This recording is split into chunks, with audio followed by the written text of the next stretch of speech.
Jadi daripada situ dia berkembang. Kemudian Syekh Muhammad Abdul Wahab ni setelah ditolak oleh para ulama, ayah dia sendiri, abang dia sendiri, mufti-mufti ketika itu, antaranya mufti Syekh Zaini Dahlan tu, dia lewat sikit 1304.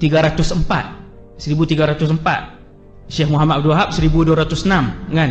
Antara mufti yang awal yang hidup pada zaman itu adalah mufti Muhammad bin Abdullah ibn Hamid. Dan dia pun karang kitab juga disebutkan tentang kebatilan mazhab Wahabi ni.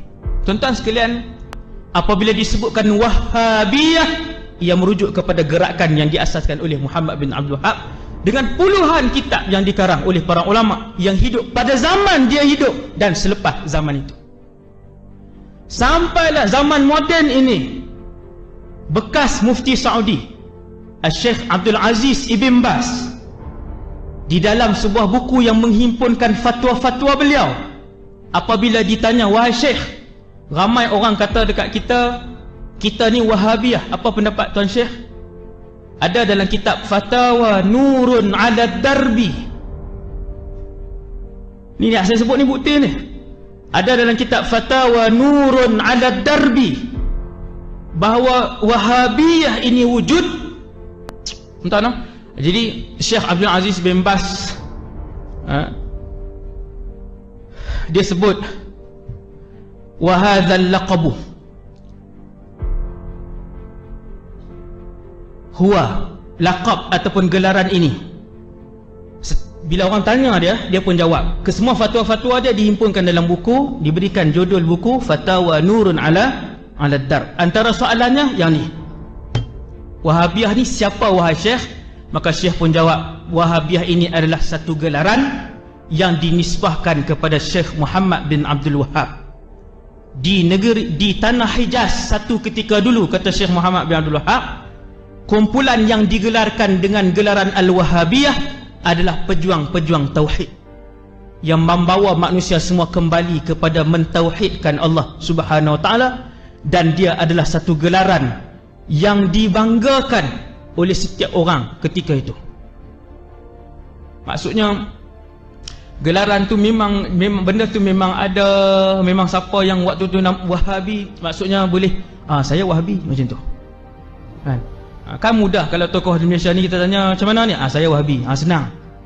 Masyarakat pun tengok, okey senang. Ini bila kita tanya dia kata tak tahu, saya pun tak kenal. Dia kata Wasabi tahu, dia kata Wahabi dia 5-6 orang ni bila kita kata, dia kata tak pernah dengar pun. Orang yang menyebut Wahabi, mereka telah melakukan tuduhan besar. Ini antara benda yang disebut dengan mulut mereka kan. Saya kata kenapa tak mengaku benda ni wujud? Lah tuan-tuan buka lah fatwa Jakim pun, buka dalam Jakim dia akan tulis aliran Wahabiyah tidak sesuai diamalkan di Malaysia. Mereka mudah membida'ahkan amalan umat Islam. Mereka tu Jakim ambil mana Wahabiyah? Hantu Wahabi. Cukup-cukuplah nafikan, tunjukkan diri kalian sebenar, kami Wahabiyah. Kenapa Wahabi tak mahu mengaku Wahabi? Sebab nama ini sudah kotor, nama ini sudah tercemar dengan pembunuhan yang mereka lakukan, mensyirikkan umat Islam yang lain, mengkafirkan orang Islam yang lain, membida'ahkan umat Islam yang lain. Dah kotor. Ulama Islam bangkit 200 tahun, sekian ratusan buku ditulis tentang kesesatan aliran ini. Tukar kita Salafi, nama Salafi pula, jajah seluruh dunia Islam hari ini dengan gelaran Salafiyah. Salafiyah, was-salafiyatu bura'a'u minhum, dan orang-orang salaf, Salafi ni yang hidup pada 3 kurun termulia. Tuan-tuan, siapa Salafi sebenar? Nabi kata khairun nasi qarni thumma alladhina yalunahum thumma alladhina yalunahum. Hadis ni sahih. Manusia terbaik di kalangan umat Nabi Muhammad adalah kurun yang hidup pada zaman Nabi, 100 tahun yang pertama. kemudian kurun yang seterusnya 100 tahun yang kedua, kemudian kurun yang seterusnya 100 tahun yang ketiga. Ketiga 300 tahun yang pertama ini adalah kurun yang penuh dengan keberkatan. Antara yang hidup pada zaman itu Imam Syafi'i, Imam Malik ibn Anas, Imam Abu Hanifah An-Nu'man, Imam Ahmad ibn Hanbal, Al-Imam Auza'i, Al-Imam Sufyan ibn Uyainah, Imam Abdullah ibn Mubarak. Ini semua ulama yang hidup pada zaman salaf. My puak ni, hak 1200 ni, kami salafi. Jangan panggil kami wahabi, kamilah salafi. Tak ada kena-mengena salafi yang awal yang dipuji oleh Rasulullah tu dengan kalian.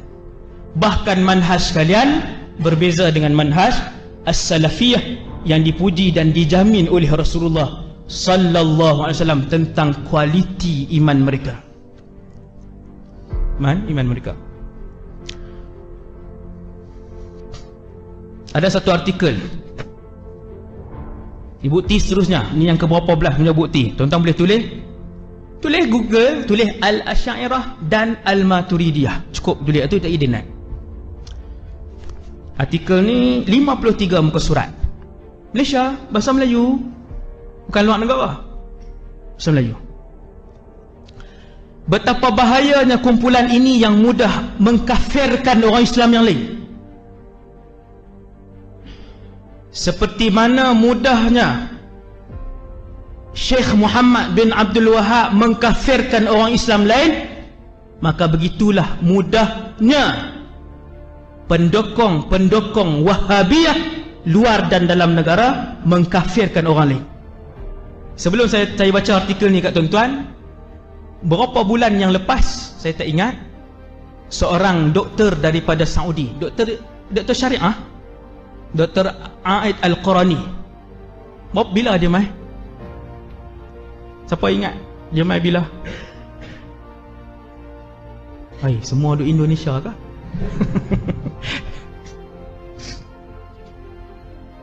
Okeylah, dia pernah datang. Dia mai buat ucapan, doktor syariah ni.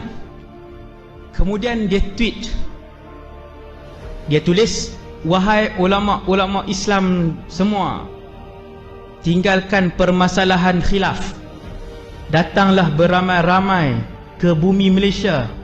Ayuh kita murnikan kembali akidah mereka yang telah dirosakkan oleh ahli sufi dan kuburiyun. Orang Islam Malaysia mudah aja dia buat keluar ayat. Simple je. Dia nak buat keluar satu ayat mazhab ini, sebab tu dia mudah nak dia buat ni syirik ni. Buat maulid ni bid'ah syirkiyah. Maulid Nabi hak tuan-tuan duk buat tiap-tiap tahun tu bid'ah yang syirik. Fatwa luar dan dalam negara boleh tengok. Bid'ah syirkiyah, bid'ah yang syirik. Kan hak lain tu zikir ramai-ramai tu bid'ah, tu dia sebut. Saya tersebut pasal bid'ah sikit, kan? Lepas ni, tajuk lepas ni saya sebut sikit pasal bid'ah sikit saja. Tuan yang dirahmati Allah. Jadi dia tulis dalam tu, dia kata mai semua pakat, ulama-ulama pakat mai sini. Mai kita bersihkan balik akidah orang Islam di Malaysia ni. Telah dirosakkan oleh ahli-ahli sufi dan juga kuburiyun, orang-orang kubur. Orang kubur ni mereka gelar kepada kita semualah yang menziarahi wali-waliullah yang meninggal dunia, kita ziarah. Kan? Yang tu dilakukan oleh para ulama. Benda tu bukan syirik, kan? Menziarahi kubur, bukan kita sembah kubur tu.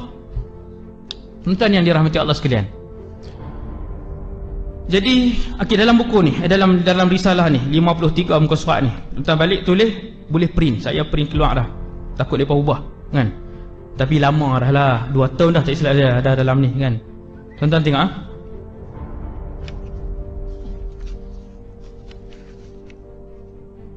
Wahabiyah ni juga adalah satu aliran, sebelum saya lupa, mereka juga aliran yang menolak tasawuf. Sebab tu mereka boleh sebut yang merosakkan akidah umat Islam ni siapa dia? Ahli sufi. Mudah, senang je nak sebut. Tasawuf ni satu ilmu yang lebih kotor daripada ayat apa? Ayat acak. Ni bahasa memang utara piau tu. Tahulah siapa sebut kan. Ilmu tasawuf ni yang 1200 tahun, sejak 1200 tahun apabila ditanyakan kepada ulama-ulama Islam apakah itu ilmu fardu ain, mereka akan jawab fiqh, tauhid, tasawuf. Mai Wahabi hak baru lahir ni, dia kata tasawuf ni kotak macam ayat cap. Bahaya ke tak bahaya? Bahaya lah tuan. Bukan beza kecil dengan kita dengan Wahabiyah, aliran ini sudah jadi beza yang terlalu jauh. Bila saya tengok dah jadi beza sampai dulu, ulama kita bersabar. Ulama kita tidak pernah mengeluarkan Wahabiyah daripada Ahlus Sunnah wal Jamaah dulu. Tapi bila dah terlalu melampau, satu perhimpunan para ulama Ahlus Sunnah diadakan di CESH-nya, di situ antara resolusinya, ulama-ulama kita juga mengeluarkan Wahabiyah daripada Ahlus Sunnah wal Jamaah. Muka surat 9 saya baca tuan. Ini dia cerita tentang perkembangan aliran sesat. Perkembangan aliran-aliran sesat, Al-Jahmiyah, Kullabiyah, As-Sufiyah, antara yang sesat. Kemuncak tasawuf Asy'ariyah,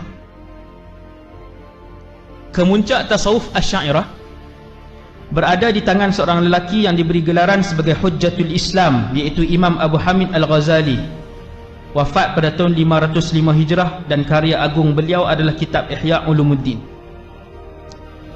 Apa yang dibawa oleh Ghazali dengan nama tasawuf ini sebenarnya adalah ilmu falsafah Yunani Greek. Tasawuf ni tuan-tuan nak mengaji itulah,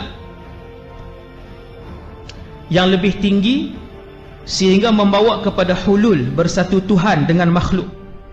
Sedangkan Asy'ariyah pada dasarnya mengingkari keberadaan Tuhan pada tempat. Aliran tasawuf merupakan aliran yang mendapat sambutan meluas dalam kalangan pengikut Asy'ariyah. Kita lah sesat ni.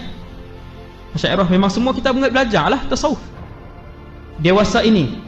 Dan kemuncak tasawuf Asy'ariyah adalah mereka menjadi para penyembah kubur, sebagaimana fenomena ini disaksikan semua, terutama di bandar suci Asy'ariyah, iaitu Mesir. Tuan-tuan nampak ucapan dia, mudah je dia nak sebut penyembah kubur, syirik, bid'ah, sesat. Inilah Wahabi. Sebab tu dia mudah menghukum orang, dia mudah mengeluarkan satu orang Muslim daripada nitaq, daripada dairah al-Islam. Ini yang bahaya. Dan itu bukanlah manhaj salaf dan ulama khalaf. Bahkan mudah-mudah untuk mengeluarkan satu Muslim daripada pegangan ataupun daripada agama Islam dia. Satu lagi. Okey, ni dia ditulis muka surat 12. Tuan boleh tengok sendirilah. Print tengok sendiri. Tapi sekali jadi Wahabi pula. Baca-baca seorang, oh betul semua ni. Tuan ni saya habaq siap-siap lah. Ini pemikiran mereka yang bahaya ni. Dia kata Asy'ariyah ni ada beberapa kumpulan. Asy'ariyah dan Maturidiyah ada beberapa kumpulan. Kumpulan pertama Ahlul Kalam. Antaranya siapa? Imam Fakhruddin Ar-Razi, Imam Al-Bahili, Imam Ghazali, Imamul Haramain, Imamul Amidi. Ni ulama besar ni, dunia Islam, ulama besar dunia Islam. Kemudian dia kata kumpulan yang kedua adalah Ahlul Hadis dan Fuqaha. Ahlul Hadis Fuqaha ni antaranya Imam Baihaqi, Imam Qurtubi, Imam Suyuti. Tuan-tuan ni semua Asy'ariyah. Semua ulama-ulama Asy'ariyah yang mewakili kurun-kurun tertentu, bahawa fahaman Asy'ariyah dan Maturidiyah itu adalah fahaman yang dipilih sejak 1200 tahun. Maka tenanglah wahai umat Islam sekalian yang bermazhab Asy'ariyah dan Maturidiyah. Di belakang kita, di atas kita ada ribuan para ulama yang telah pun menunjukkan kepada kita tentang kesolehan ilmu dan keberkatan hidup mereka, dan akidah mereka adalah Asy'ariyah. Kita nak risau apa lagi? Kita Asy'ariyah, seperti mana yang dianuti oleh Imam Nawawi, Imam Khattabi dan Imam Bayhaqi dan sebagainya. Kita berasa senang dan senang insya-Allah, kerana mereka ini imam-imam yang akan bertanggungjawab di hadapan Allah Subhanahu wa taala dengan akidah yang dibawa kepada kita ni. Kata pengarang artikel ni, yang ketiga, kumpulan Asy'ariyah ni kumpulan Sufiyah. Dengar nah? Geng-geng tarikat ni dengar.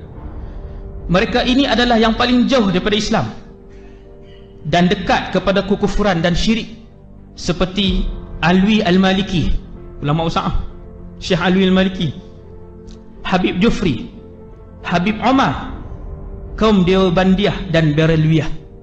Habis 200 juta tu ada di Pakistan tu. Paling hampir dengan syirik dan paling hampir dengan kufur. Ingat mulut dia.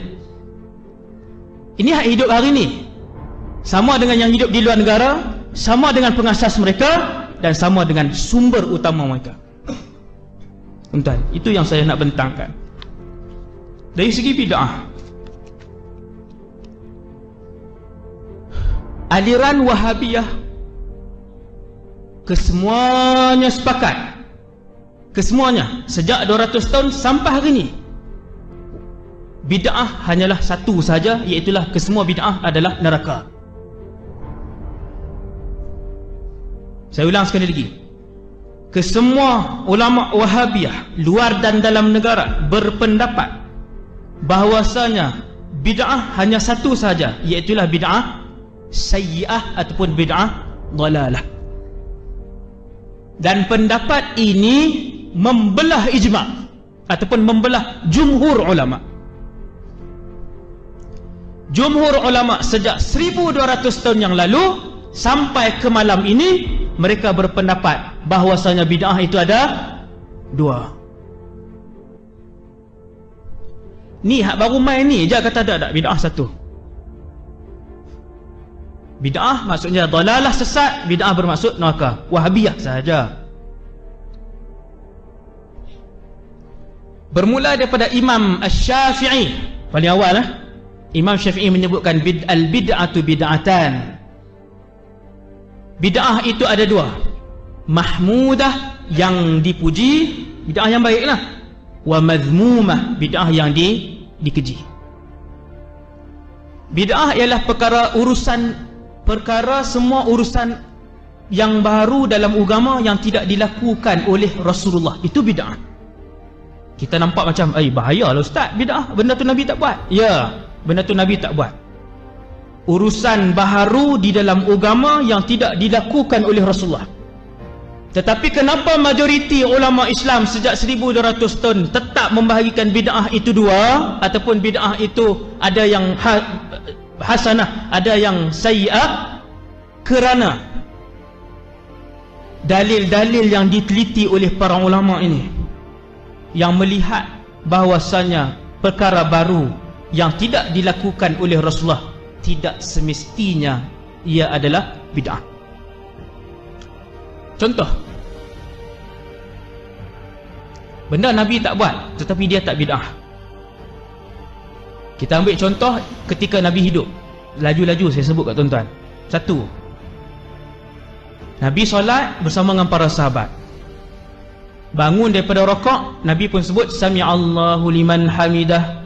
Kemudian Rabbana walakal hamd.